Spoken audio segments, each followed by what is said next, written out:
Louvado seja o Senhor, glória a Deus. Louvar a Deus pela vida do Carlos, da Nanza, dessa família. Vimos a Mari crescer aqui na igreja, não sei se é 15 anos, 18 anos, agora está voltando para a cidade dele, para Foz do Iguaçu, mas voltando para um tempo de vitória lá também. Tenho certeza que Deus vai fazer a diferença. Glórias a Deus por essa família tão preciosa para nós. E agora temos um lugar para passear mais, né? Foz do Iguaçu. Glórias sejam dadas ao Senhor. Deus tem algo especial para você, você crê nisso? Deus tem algo maravilhoso e surpreendente para você. Deus nessa noite, de uma maneira muito especial, eu creio, quer fazer algo diferente na sua vida. Deus não está de brincadeira, Deus está aqui para te abençoar. Quero convidar você nessa noite a viver uma fé nova, uma fé renovada, uma fé transformadora. Deus colocou no meu coração de trazer essa palavra chamada fé, vendo o invisível. Vendo o invisível. Deus quer que você veja aquilo que Ele tem preparado para você, e talvez essa noite seja esse marco, esse tempo de Deus confirmar no seu coração aquilo que Ele já prometeu, e seja uma noite especial de você entender que Deus é fiel em todas as suas promessas. A palavra que quero lançar nessa noite é uma palavra profética, é uma palavra verdadeiramente de vitória para você, para mim e para todos nós. Fé, vendo o impossível, vendo o invisível acontecer. Abra sua Bíblia em Hebreus 11, versículo 1 a 3, nós vamos estar lendo. Esse é um tempo que precisamos de uma fé inabalável. Vivemos um tempo de apostasia, um tempo de enfraquecimento da fé, e Deus quer renovar a sua fé, porque eu quero dizer para você que dias piores virão, mas para o crente, dias melhores, porque quem está com o Senhor nunca vai se abalar, não importa o que aconteça à sua volta, porque o Senhor é com você, e essa é a certeza que temos da vitória. Hebreus 11, de 1 a 3 diz assim: ora, a fé é a certeza de coisas que se esperam, a convicção de fatos que não veem. Pois pela fé os antigos obtiveram um bom testemunho.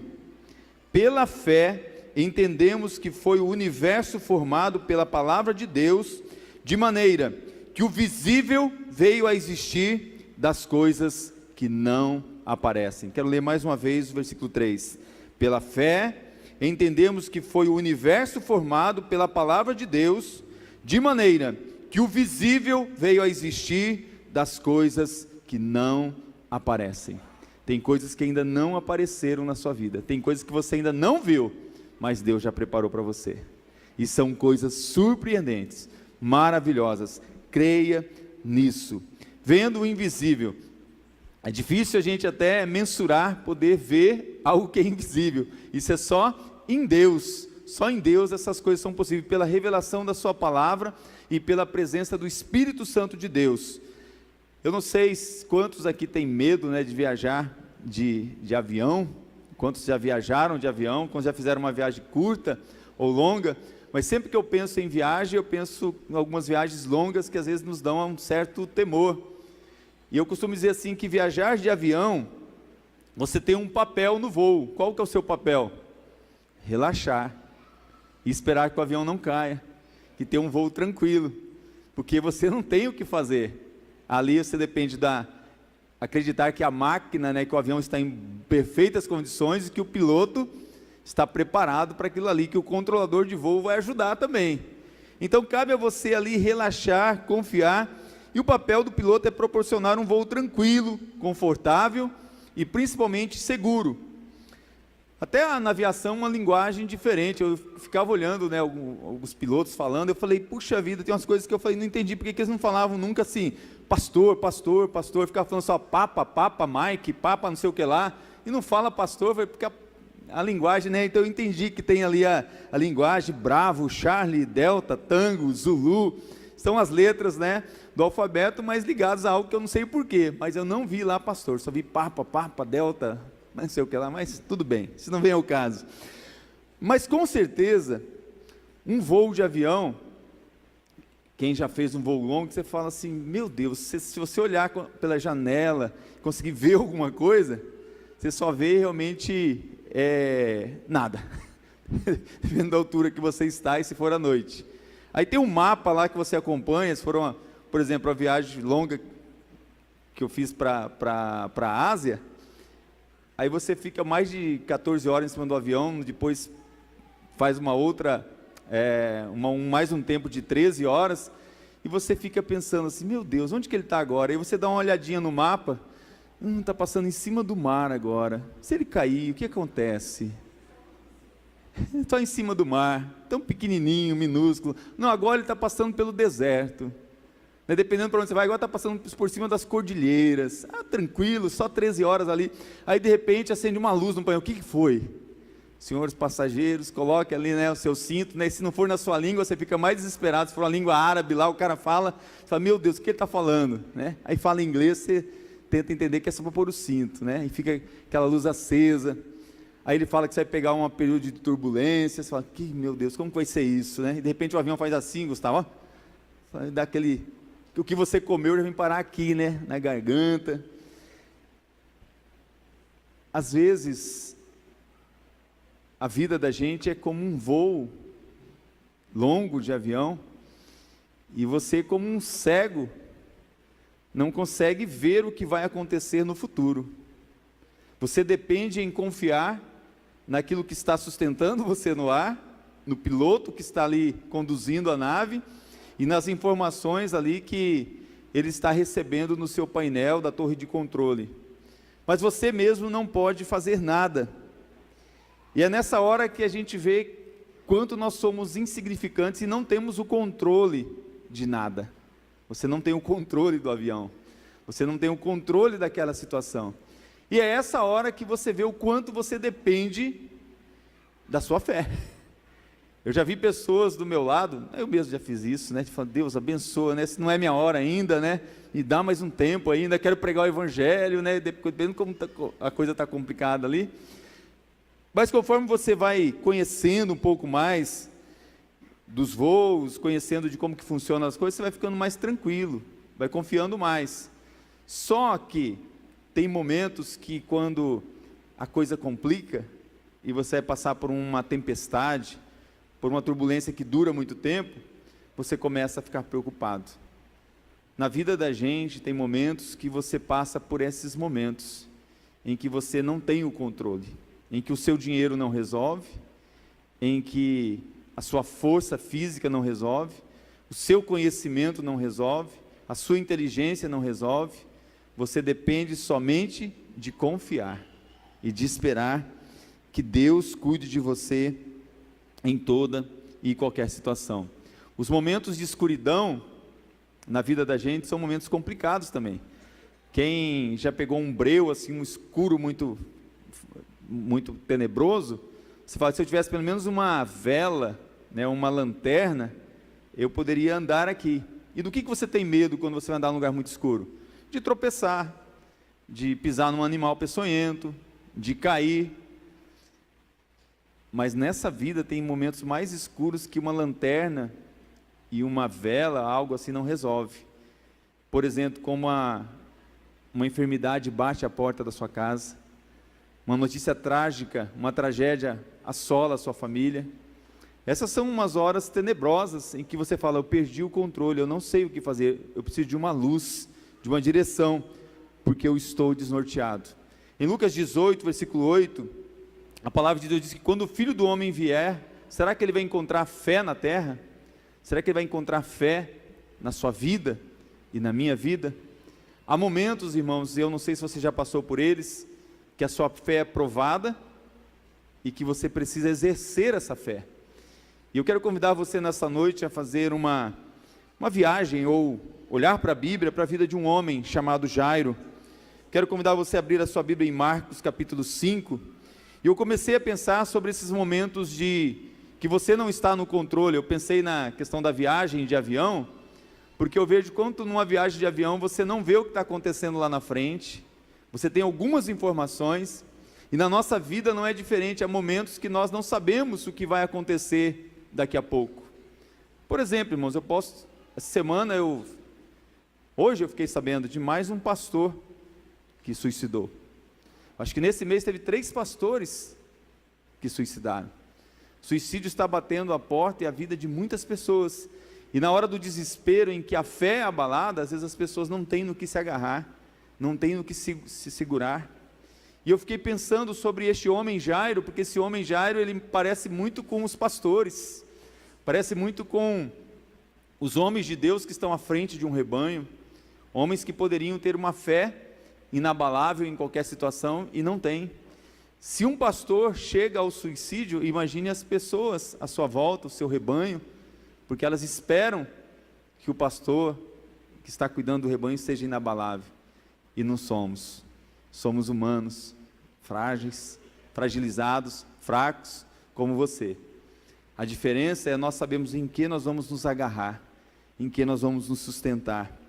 E Jairo, você pode ver que ele foi um homem que ele aprendeu a ver o invisível e crer no impossível. E é isso que eu quero para você nessa noite. Abra sua Bíblia então em Marcos 5, deixa aberto, a partir do versículo 21, nós vamos ler e falar um pouquinho sobre alguns versículos desse texto da palavra de Deus, mas minha oração é que você possa ouvir nessa noite as mesmas palavras que Jesus falou para Jairo naquele momento de desespero. E Deus te trouxe aqui esta noite para falar para você, não importa o que você está passando, as mesmas palavras que ele falou para Jairo. E a primeira palavra que eu quero lançar sobre você foi Jesus que falou em Marcos 5, versículo 36, e eu gosto muito dessa versão. Mas Jesus não deu atenção àquelas notícias, e voltando-se para o dirigente da sinagoga, o encorajou dizendo: não temas, tão somente continue crendo. Não temas, tão somente continue crendo. Então eu quero dar essa palavra para a minha vida, e para a sua vida nessa noite. É Jesus falando à igreja através da sua palavra. Jesus está dizendo assim: olha, não importa as notícias que têm chegado na sua casa, na sua família, na sua vida nos últimos dias, não importa as notícias que estão à volta de você no mundo todo, Jesus está dizendo para você: não ouça essas notícias e tome como verdade para a sua vida, ouça a minha voz que eu estou dizendo para você. Creia, continue crendo, continue firme, não temas. Essa é a palavra do Senhor Jesus para mim e para você. Por que Jesus disse isso para ele? Por que Jesus falou essas palavras para Jairo? Cada um de nós sabemos o que estamos passando, o que estamos vivendo na nossa vida. Com seus olhos no texto, e é interessante que os evangelhos, todos eles, Mateus, Lucas, também fala sobre esse tema. Em Marcos, a partir do versículo 21, fala que tendo Jesus voltado ao barco para o outro lado, afluiu para ele grande multidão e ele estava junto ao mar. Versículo 22 diz que eis que se chegou a ele um dos principais da sinagoga, chamado Jairo, e vendo Jesus, prostrou-se aos seus pés e insistentemente lhe suplicou: minha filhinha está à morte, vem, impõe as mãos sobre ela, para que ela seja salva, e ela viverá. Jesus foi com ele. Irmãos, quantos momentos da sua vida você está assim dizendo: Jesus, por favor, vem na minha casa, vai naquele hospital, visita aquele meu familiar, e eu quero que o Senhor chegue lá, imponha as suas mãos, e sare, e cure, eu quero que o Senhor resolva isso que eu estou passando, que eu estou vivendo na minha família. Quantos de nós não fazemos isso? A Bíblia fala que Jesus, ele foi com ele, Jesus acompanhou ele. Quero que você vá ao versículo 35, diz que falava ele ainda, quando chegaram, Jesus então começou no meio da multidão, a ir em direção à casa de Jairo, mas quando ele falava ainda, chegaram alguns da casa do chefe da sinagoga, versículo 35, e disseram: tua filha já morreu, por que ainda incomodas o mestre? Mas Jesus não deu atenção àquelas notícias, e voltando-se para o dirigente da sinagoga, o encorajou: não temas, tão somente continue crendo. Talvez, meu irmão, minha irmã, você que está aqui essa noite, a notícia ruim já chegou. Talvez aquilo que você não esperava já aconteceu. Mas eu quero dizer para você que Jesus continua dizendo: não dê ouvidos, a essas vozes: ouça o que eu vou dizer para você, não temas, continue crendo, eu vou continuar com você, eu vou estar com você. E a palavra diz no versículo 37, que contudo não permitiu que alguém o acompanhasse, senão Pedro e os irmãos Tiago e João. Chegaram à casa do chefe da sinagoga, e viu Jesus aquele alvoroço. Jesus viu tudo que estava acontecendo. Irmãos, Jairo era um homem famoso, Jairo era um homem conhecido. Talvez isso pode não significar muito para você e para mim, mas significa muito para muitas pessoas que estão à nossa volta na sociedade. Nos dias de Cristo, o líder da sinagoga era o homem mais importante da comunidade, talvez como se ele fosse um prefeito, um governador, o nível de importância dele, porque a sinagoga era o centro da religião, de educação, da liderança e da atividade social da cidade. Então o líder da sinagoga era o principal líder religioso, é onde as pessoas esperavam nele ter algum refúgio, nele ter alguma solução para os problemas de educação, de finanças, de saúde, de tudo que acontecia na sua vida. E de repente eles veem o líder precisando de ajuda. Às vezes eles veem o pastor precisando agora de ajuda. Então imagine a dificuldade de Jairo, de estar diante dessa situação. E ele era um homem religioso, ele era um professor de mais alto nível, ele conhecia muito bem a palavra de Deus, ele era um cidadão conhecido. Jairo tem tudo o que uma vida boa poderia oferecer. Ele tinha um bom emprego, ele tinha uma garantia de boas-vindas em qualquer estabelecimento comercial da cidade, ele era bem visto e bem querido nas lanchonetes, nos lugares públicos, quando ele chegava, ele era bem recebido. Ele tinha um plano talvez de aposentadoria, ele jogava futebol com os amigos nos sábados, ele tinha uma viagem anual de férias com a família.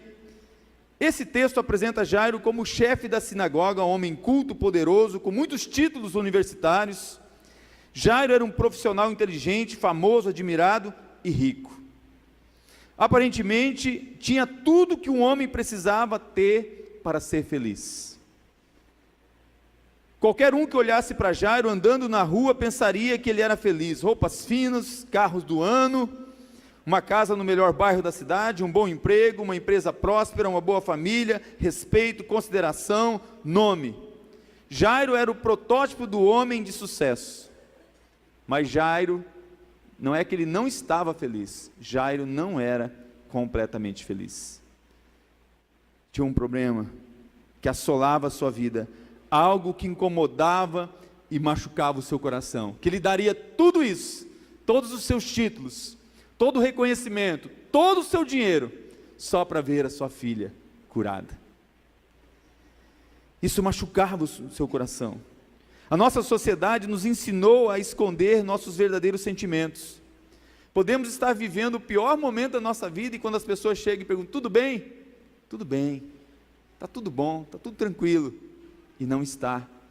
Queremos ser educados ou queremos nos proteger, porque a gente também sabe que aquela pessoa não vai poder resolver.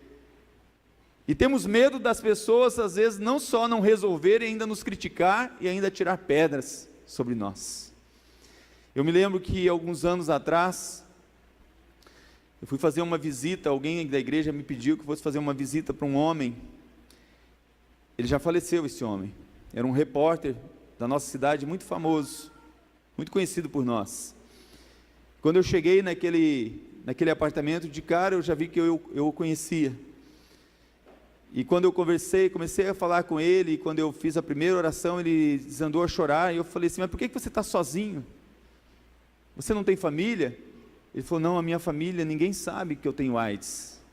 Ninguém na minha família sabe que eu contraí o vírus HIV. E eu prefiro morrer sozinho aqui. Eu tenho vergonha de contar para eles. Eu tenho vergonha de dizer o que eu estou passando. Eu falei: mas você precisa de ajuda. Ele falou: mas eles não vão entender. Eles só vão me acusar. E aí eu vou morrer mais rápido ainda de desgosto. Ele falou para mim assim. E ele dizia, eu procurei, que na época eu escrevi sobre isso. Ele disse assim: vou morrer e não tenho coragem de contar para ninguém. Não falei sequer para minha família. E eu perguntei, por quê? Sua família não vai apoiá-lo, não pode te ajudar? Não, pastor. Tenho medo que todo mundo me rejeite. Tenho medo de ficar sozinho, de morrer abandonado, largado à sorte. Alguns amigos meus de trabalho de vez em quando vêm aqui. Não tenho coragem de contar para ninguém. Eu louvo a Deus porque eu tive a oportunidade de levar a mensagem do Evangelho, ele entregar a vida para Jesus, e tempo depois ele veio a óbito, veio a falecer. Há um escritor chamado Fred Smith, de Dallas, Texas, ele escreveu uma parábola moderna, ele escreveu sobre esse assunto, esse tema, e o título da parábola era o seguinte: não me levem para o hospital, por favor. Aí, Marissa, não me levem para o hospital, por favor. Esse era o tema da parábola. A cena não fazia sentido. Ali estava um homem sangrando na rua. O motorista que atropelara fugira. Ele precisava de atendimento médico imediato. No entanto, ele suplicava: por favor, não chamem ambulância e não me levem para o hospital. E todo mundo perguntava espantado: por quê? E o homem respondeu em voz suplicante: porque faço parte do quadro de funcionários do hospital.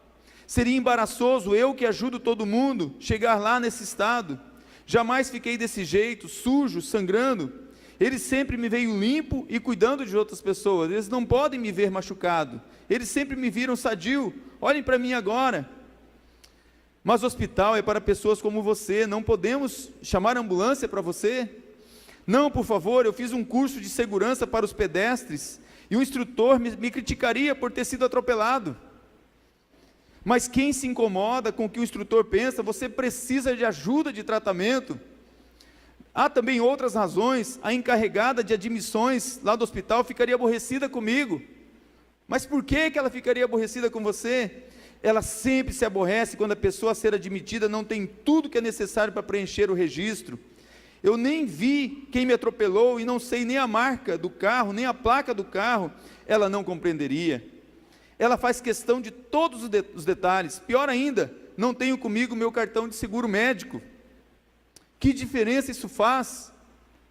Faz sim, e se eles me reconhecerem por causa do meu estado, não deixarão que eu entre. Não admite ninguém nessas condições sem o cartão de seguro. Eles querem ter certeza de que não terão de incorrer com as despesas. Deixe-me na calçada mesmo, eu dou um jeito. A culpa foi minha, deixei-me atropelar. Por que as enfermeiras iriam ter que sujar seus uniformes por minha causa? Elas sem dúvida me criticariam, porque eu não me cuidei, sendo aqui do hospital. Depois de ter dito essas palavras, ele tentou rastejar até a sarjeta, enquanto todos ficavam só olhando. Talvez tenha conseguido escapar, talvez não. Talvez esteja ainda tentando fazer parar a hemorragia. Essa história lhe parece estranha e ridícula? Poderia acontecer em qualquer domingo, numa igreja como esta aqui. Sei disso porque acompanho pessoas que são cristãos ativos, que foram atropelados por um pecado chamado inaceitável pela igreja. E eles preferem não ir para a igreja com medo do olhar e do apontar de dedo, do julgamento. É claro que existem muitas pessoas sofrendo e gemendo, sem coragem e força para procurar ajuda. Conheço muitas pessoas que dizem que seria melhor ir para um bar do que para a igreja, pois no bar ninguém lhe julgaria, encontraria simpatia e compreensão. Infelizmente, em muitas igrejas, essa é a realidade. Mas eu te pergunto, a igreja é lugar para os santos de imitação, bem vestidos e perfumados, ou para os que estão sangrando, que sabem ter sido atropelados e querem curar-se? De alguma forma a pergunta deixa de ser para a igreja inteira e se torna especialmente minha, sua. Um indivíduo, um pecador salvo pela graça, um ser humano tentando isolar-se num grupo superior ou envolver-se na necessidade total. A igreja deve ser aquele lugar onde as pessoas dizem: veja como eles se amam e como eles cuidam bem uns dos outros. Os ganhadores, os perdedores, os sadios e os doentes, os feridos e os sãos, precisam ser um doador, um recebedor. Numa igreja onde os que sofrem digam esperançosos: leve-me à igreja, por favor, leve-me para a igreja. Que triste ver a morte desses 3 pastores, que talvez não tiveram coragem de pedir ajuda, ou não tiveram forças para pedir ajuda para a sua igreja, para um outro colega pastor, mas isso está acontecendo no meio da igreja. E Jairo era uma dessas pessoas. Como ele, Jairo, sendo líder, sendo quem ele era, poderia pedir ajuda. Mas quando a coisa complicou,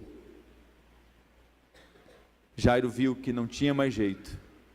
Jairo viu que a única solução era Jesus Cristo. Seu dinheiro não adiantava.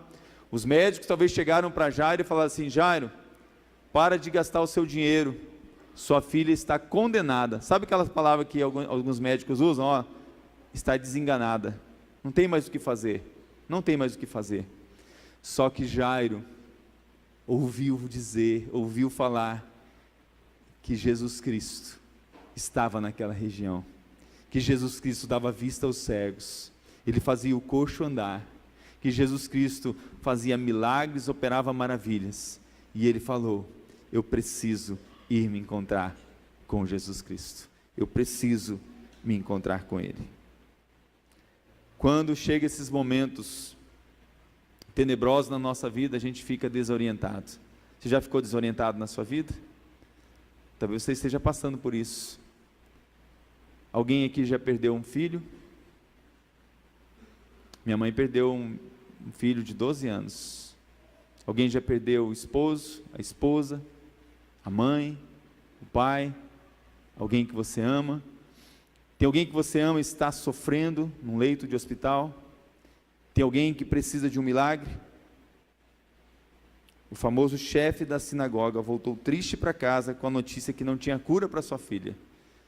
Mas quando ele ouviu que Jesus estava ali, ele se encheu de esperança, seu coração começou a acalentar a esperança, e ele disse: talvez Jesus faça alguma coisa por mim. Sabe qual que era a dificuldade de Jairo?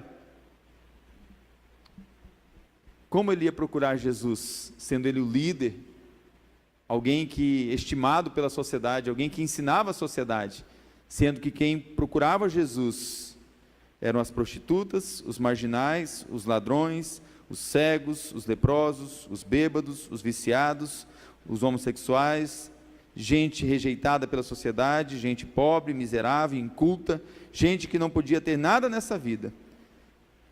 Eram essas que corriam para Jesus. Como Jairo poderia procurar Jesus? Fala: pastor, isso não existe. Talvez você seja uma pessoa que está aqui essa noite e fala: como que eu vou procurar Jesus com todo o meu conhecimento, com toda a minha bagagem, com toda a minha filosofia de vida? Como que eu vou me colocar debaixo da autoridade desse Jesus? Às vezes o ministério pastoral é solitário, mas como é bom saber que Jesus está com a gente. Faz toda a diferença, que Ele não desampara a gente. O pobre Jairo, enquanto resistiu, enquanto as forças conseguiram, ele rejeitou, ele ficou longe. Mas quando a filha dele entrou em coma, ele viu que não tinha outra alternativa. O que eu estou querendo dizer para você é que às vezes você está sofrendo e fazendo um monte de coisa na sua vida, quando a primeira coisa que você deveria fazer era ir primeiro a Jesus Cristo, primeiro a Ele, primeiro ir até Ele. Olha o que diz o versículo 23, e insistentemente lhe suplicou: minha filha está à morte, vem, impõe as mãos sobre ela, para que ela seja salva, e ela viverá. Você pode achar que esse foi o grande momento da vida de Jairo. Engano seu. Sabe por quê? Porque Jairo é exatamente parecido comigo e com você. A gente quer dizer para Jesus como Ele tem que fazer, o que Ele tem que fazer. Às vezes a gente fala: Jesus, faz desse jeitinho, e aí vai dar certo. Jesus era Senhor da distância. Era como aquele homem, outro, que chegou para ele falou assim: Senhor, você não precisa ir lá em casa não, basta uma ordem tua, e o milagre vai acontecer lá na minha casa. Tamanha fé de outro homem. Um líder humano habituado a liderar todo mundo, ele queria agora liderar Jesus. Desculpa eu falar, irmãos, muitas vezes, na maioria das vezes, a gente não percebe mas a gente está querendo liderar Jesus e ensinar ele como que tem que fazer, dizer para ele do jeito que tem que ser. Você já pensou quantas vezes, porque existe só uma Bíblia e existem tantas igrejas?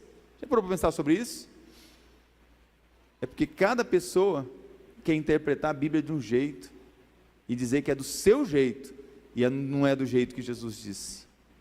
Por isso que a gente sempre fala aqui na igreja: gente, se um dia seus pastores, qualquer um, ou até um anjo aparecer para você e falar qualquer coisa contrária com a Bíblia, fique com a Bíblia. Amém, irmãos? Queremos dirigir Deus, queremos orientar Deus, queremos orientar Jesus. Jesus podia olhar para Jairo e dizer: vai embora daqui, quem você acha que é? Só porque você ajoelhou diante de mim, pensa que você pode mandar agora em mim? Só porque você é o líder da sinagoga, você acha que agora você pode dizer o que eu tenho que fazer? Você acha que pode determinar alguma coisa? Só que Jesus não faz isso. Jesus tentou ajudar a Jairo e vai tentar ajudar você também. Mas olha a maneira como que ele faz as coisas. Foi com Jairo, sem discutir. Imagino que Jairo estava com pressa. Quando saiu de casa, sua filhinha tinha entrado em coma.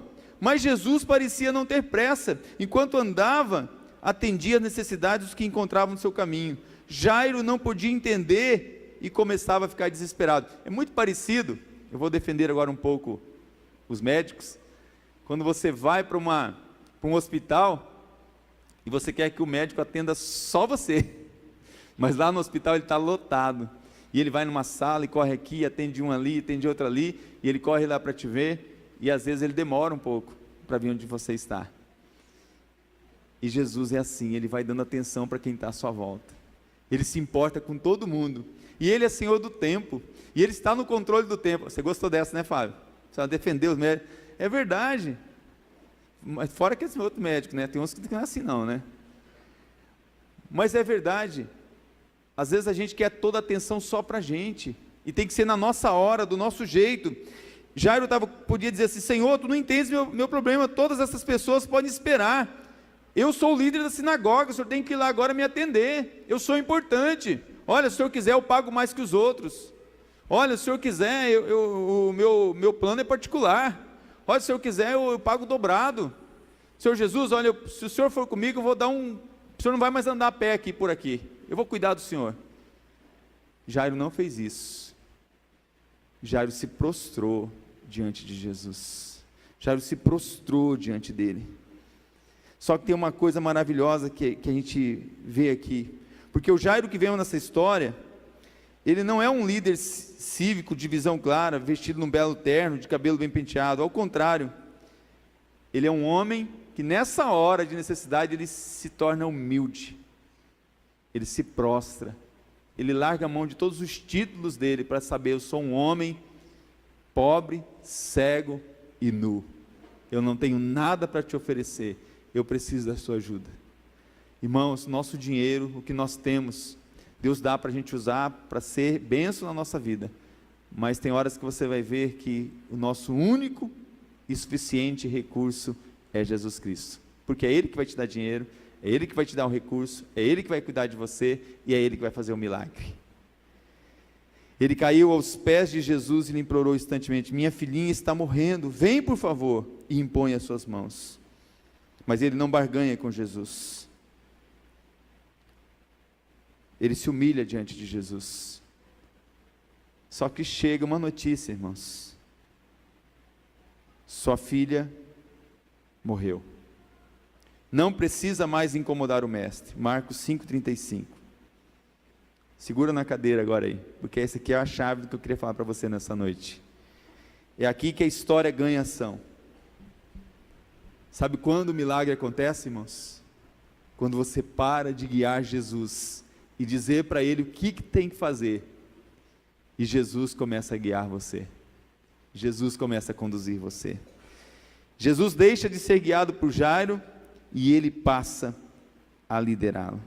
As pessoas dizem: Jairo, não moleste mais o mestre, tua filha já morreu. Foi aí nessa hora que Jairo se entregou, que Jairo se derramou. Aquele homem que estava querendo dizer o que fazer, Agora é Jesus que diz: Jairo, agora é comigo, tá? Jairo, vamos para tua casa. Jairo fica sem entender. E só então, quando ele parou de querer mandar, Jesus se aproximou dele e disse: Jairo, vamos para casa. Eu imagino, irmãos, que Jairo, com lágrimas nos olhos, talvez ele pudesse ter dito: Senhor Jesus, agora não. Eu não preciso mais de ti. Quando eu te pedi, tu não quiseste ouvir a minha voz. Agora não. Agora eu não quero mais. Minha filha já morreu. E Jesus hoje talvez diria: filho, agora é que eu posso fazer alguma coisa por você. Enquanto você estava abrindo a minha palavra e querendo corrigir a minha palavra, eu não podia fazer nada por você. Enquanto você queria me dizer o que eu tenho que fazer, em vez de fazer o que a minha palavra diz o que você tem que fazer, mas agora que você abre a Bíblia, e é suficiente humilde para se humilhar diante da minha potente mão, e fazer o que está escrito aqui, agora sim, eu vou fazer algo por você. É aqui que Jesus assume o controle. Sabe como que Jesus age? Mas ele fala assim, a Bíblia diz, versículo 36, não fazendo caso do que eles disseram. Ou seja, Jesus falou assim: olha, Jairo, faz igual eu não vou ouvir essas pessoas que estão falando à volta, porque até então as pessoas estavam pedindo para Jesus, mas depois que souberam da notícia que morreu a filha de Jairo, as pessoas começaram a caçoar de Jesus, começaram a falar mal dele, e Jesus falou assim: olha, não dê ouvido a eles, ouça o que eu vou te dizer, ouça o que eu vou falar, não fazendo caso do que eles disseram. Irmãos, amigo, você que está aqui essa noite, para de fazer caso com o que o mundo está dizendo, com o que o diabo está tentando dizer para você, com o que pessoas estão dizendo para vocês, você não vai conseguir, você não pode, não vai acontecer. Ouça o que Jesus está dizendo para você nessa noite, creia, não temas, continue crendo. Amo essa frase. Ela descreve o princípio fundamental do que nos permite ver o invisível, é ignorar as vozes contrárias à voz do Salvador, a voz daquele que tem o controle de todas as coisas, é ignorar as vozes contrárias à voz daquele que governa o universo e governa a sua vida. Você precisa bloquear essas pessoas. Sabe quando você deixa o seu WhatsApp mudo ali? Faz isso com essas pessoas. Tira essas vozes contrárias às promessas que Deus tem para você. Ouça as promessas de Deus. Talvez você tenha que andar com aqueles tapa-ouvidos para não ouvir essas pessoas. Faça-se surdo para aqueles que dizem que você não é inteligente o bastante, que você não é rápido o bastante, que você não é alto o bastante, que você não é grande o bastante. Ignore às vezes essas pessoas. Jesus se vira imediatamente para Jairo e pede, ele pede, isso, se você vê o sentido do texto, ele diz assim: Jairo, eu vou pedir uma coisa para você, não tenha medo, tão somente creia. Jesus impede Jairo, ou melhor, Jesus impele, vai fazer com que Jairo possa começar a ver o invisível. Jairo, eu vou mostrar para você algo sobrenatural agora.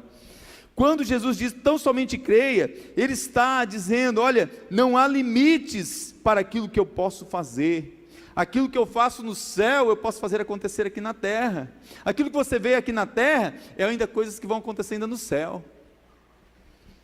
Não seja controlado pelo que é lógico, creia que é mais na vida, além do que os olhos veem. Se ama a Deus, coisas que os seus olhos não viram, seus ouvidos não ouviram, nem chegou no teu coração, Deus já preparou para você. Não ouça aquilo que é audível, não seja controlado pelo que é lógico, creia que há muito mais, confie em mim, sou eu, Jesus, que estou pedindo para você e dizendo: não tenha medo, confie em mim, ouça a minha voz. Tem uma história de um pai de família, em Bahamas, aconteceu isso. Ele fez um pedido ao filho pequeno que estava preso numa casa em chamas. A casa estava em chamas, toda cheia de fumaça. E ele dizia para o seu filho, e era só 2 andares, ele dizia: filho, pula filho, filho, pode pular filho. E o filho dizia assim: mas pai, como que eu vou pular? Eu não estou vendo o Senhor. Filho, pode pular, é nessa direção, pode pular porque eu estou te vendo. Irmãos, tem coisa que você não está vendo, mas Jesus continua no controle. Jesus está no controle. Jesus continua no controle. Há um exemplo semelhante de fé que foi encontrado na parede de um campo de concentração, na época do nazismo. Nele um prisioneiro havia escavado as palavras, e ele dizia assim nas suas palavras, um prisioneiro que não via a luz do sol: acredito no sol, embora ele não brilhe. Acredito no amor, mesmo quando ele não é demonstrado.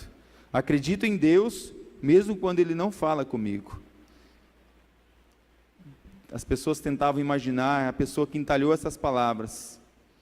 Talvez, se você tentasse visualizar quando ela escreveu essas palavras ali naquele centro, naquela prisão, naquele campo de concentração, talvez a única coisa que ele tinha no coração era a fé. Ele não via, mas ele sabia que o sol estava lá fora.